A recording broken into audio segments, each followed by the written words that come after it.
Not many ride the bus this far north. You're running away from something? Yeah, my ex. Doctor Sleep is a direct sequel to the 1980 Stanley Kubrick classic, The Shining, a movie about a guy who goes crazy and tries to kill his family. Jack Nicholson failed. O.J. Simpson succeeded, allegedly. Both films are adaptations of Stephen King's work. But director Mike Flanagan's Doctor Sleep is truer to Stephen King's vision than Kubrick's work was before. Starring Ewan McGregor as Dan Torrance, the protagonist of the movie, he's joined by his sidekick, Abra Stone, played expertly by the young and talented Kylie Curran. Opposing them is the world's hottest gilf, the practically immortal Rose the Hat, played beautifully by Rebecca Ferguson.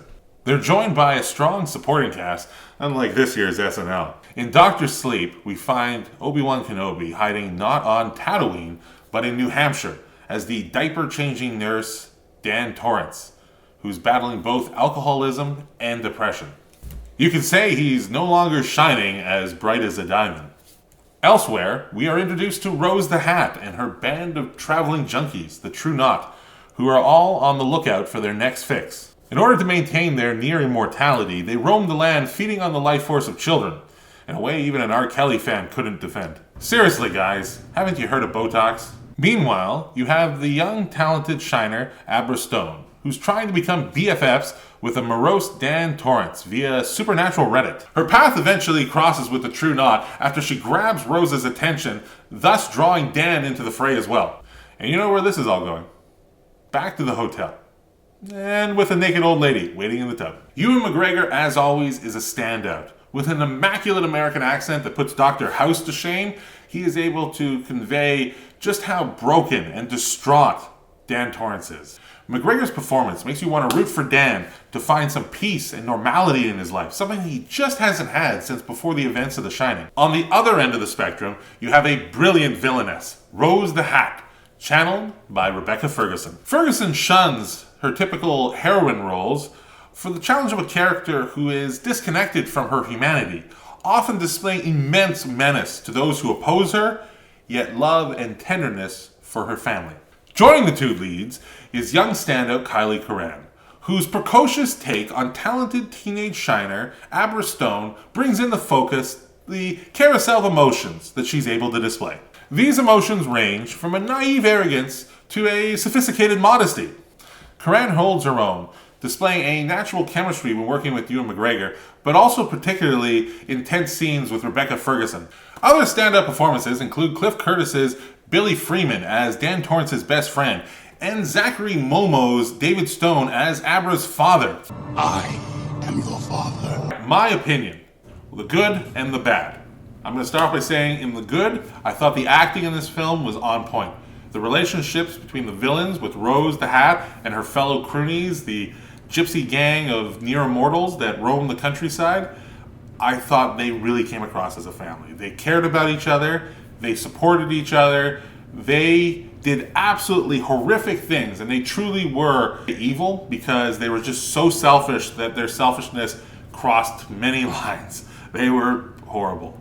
Further into the good acting category, Abra's relationship with Dan and their long-distance relationship that develops throughout it, it felt like it was genuine. The film shows it as going across many years as they, without meeting each other, just develop a kinship due to the fact they're both Shiner. Then Abra's relationship with her father. I thought her father displayed a nuance in their relationship which made me genuinely believe he loved his daughter no matter what, and he would do anything to protect his daughter.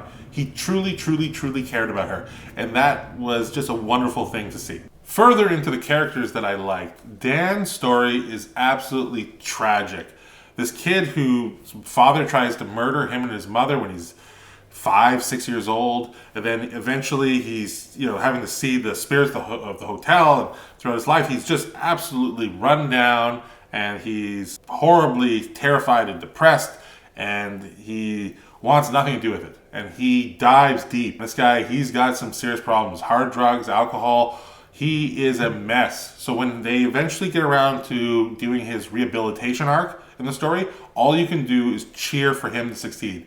And then once he does, and he actually becomes the title character, Dr. Sleep, it's a very touching series of scenes that they show, and I really liked how they were done. Ewan McGregor's performance just comes through so strongly. Those are what really lifted me into this film and going, you know what, I enjoyed that. The opening scene of the film truly builds tension, and it also very quickly introduces what Rose the Hat, who she is, what she does. It's a scene that is paramount for us as an audience to appreciate just how dark this film is, but the way the score is used there and in other sequences of the film, it really helps lift the tension. It really makes you appreciate the thriller aspect of this, the suspense of what is going to happen next. And in this scene, it pays off greatly.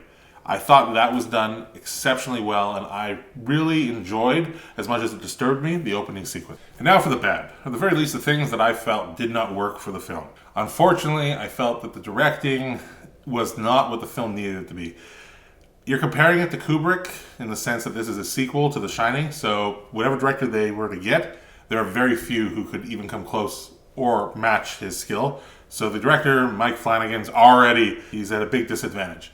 But unfortunately, I thought his directing came through more as being like a TV movie.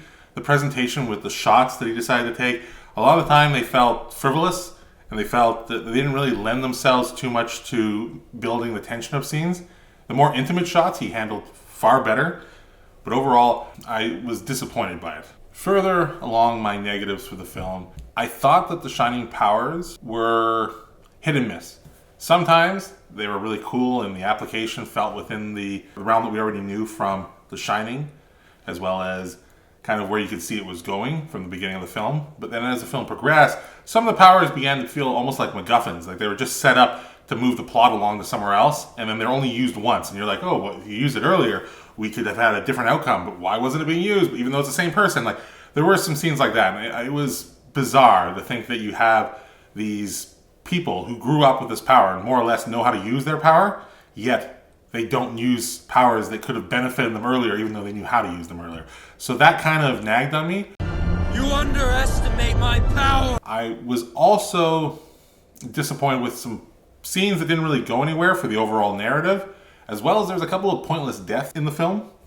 I won't spoil anything, but these deaths, they don't mean anything. Nothing narratively changes when these people die. If they were alive or dead, you'd still have the same outcome. You know, if you're gonna have death in the film, have weight behind it. Have it, when you walk out of the theater, you think to yourself, gee, you know, that person really had an impact in the film. It's too bad their character died. But in here, it didn't mean anything because you're like, oh, they died, but nothing changed. Well, that was kind of pointless. To sum it all up, I love the core story. It's just the execution was flawed. It seems similar to an earlier fantasy series from this year that was marred by controversy. Is this the trend to expect from 2019? So for my White Lightning review of Mike Flanagan's Dr. Sleep, I give it 6 lightning bolts. Thanks for watching this video, because we all know it was between either this or porn, and you guys chose wrong, way wrong. But next time you'll get it right, because once you subscribe to this channel, you'll know what videos to dodge. Feel free to comment and tell me what you liked, disliked, hated, and otherwise generally loathed. Especially that last bit, so I can send it to my ex who just doesn't want to let go. Seriously, leave me alone! I found someone new.